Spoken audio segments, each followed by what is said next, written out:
Halo semua, kami dari kelompok 6 akan menganalisis penerapan pajak tangguhan PSAK 46 PT Telekomunikasi. Sebelumnya perkenalan dulu ya. Perkenalkan, nama saya Dimas Aditya.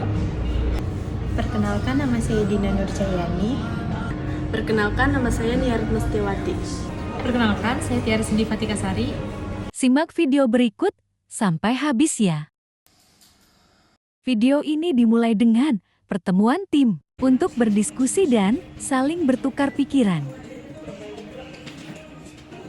Kita mulai yuk diskusinya. Pertama kita akan bahas mengenai perlakuan pajak tangguhan dalam PSAK 46. PSAK 46 adalah standar akuntansi keuangan yang mengatur tentang akuntansi, pajak penghasilan dalam penyusunan, laporan keuangan suatu entitas. Pajak tangguhan adalah pajak yang akan dibayar oleh perusahaan di masa depan karena perbedaan antara nilai buku dan nilai pajak aset dan kewajiban perusahaan.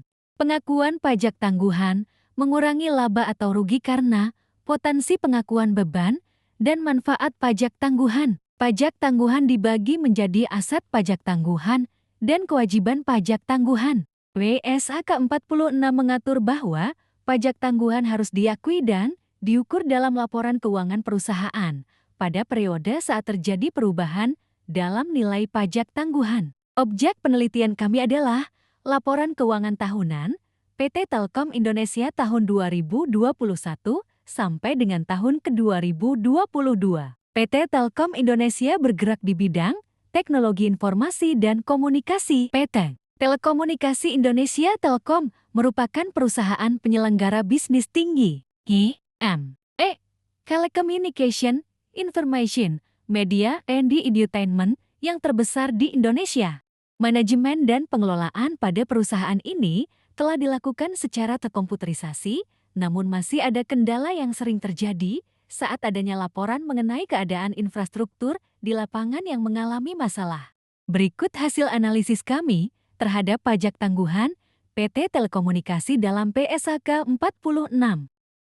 Perusahaan PT Telekomunikasi Indonesia Tbk mengakui aset pajak tangguhan sebesar Rp3.824 miliar per 1 Januari tahun 2021 dan Rp4.117 miliar per 1 Januari tahun 2022.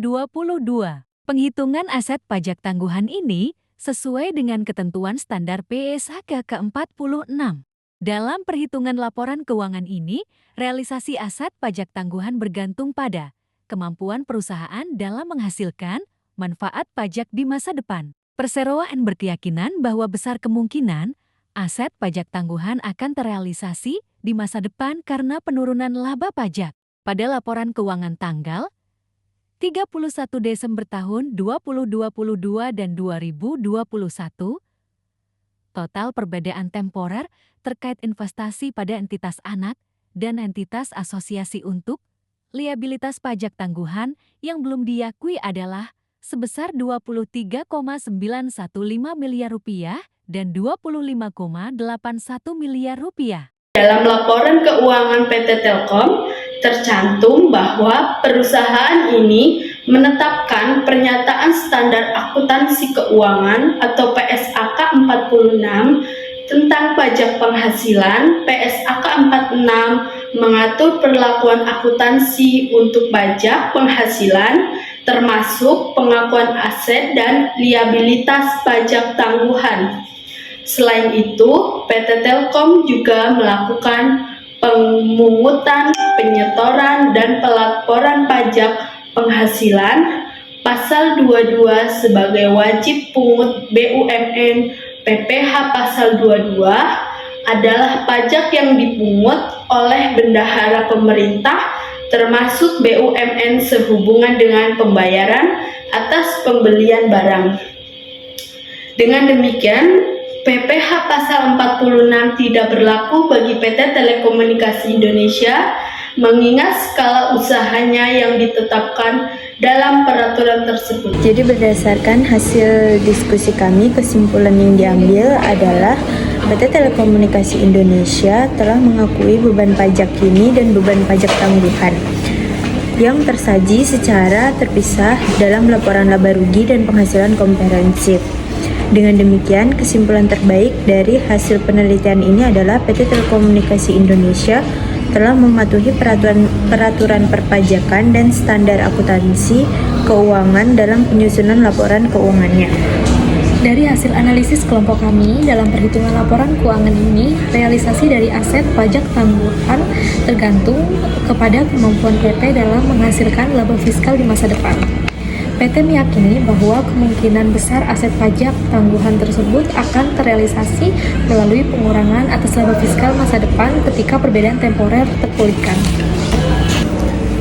Pada laporan keuangan tanggal 31 Desember 2022 dan 2021, total perbedaan temporer terkait investasi pada entitas anak dan entitas asosiasi untuk liabilitas pajak tangguhan yang belum diakui adalah sebesar 23,19 miliar dan 25,810 miliar.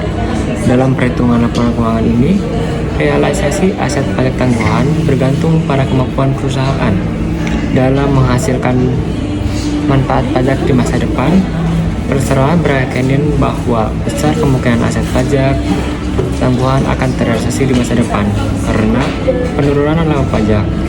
Pada laporan keuangan tanggal 30 Juni 2024 dan 31 Desember 2023, total perbedaan temporer terkait investasi pada entitas anak dan entitas asosiasi untuk liabilitas pajak tangguhan yang belum diakui adalah sebesar 75,281 miliar dan 79,794 miliar.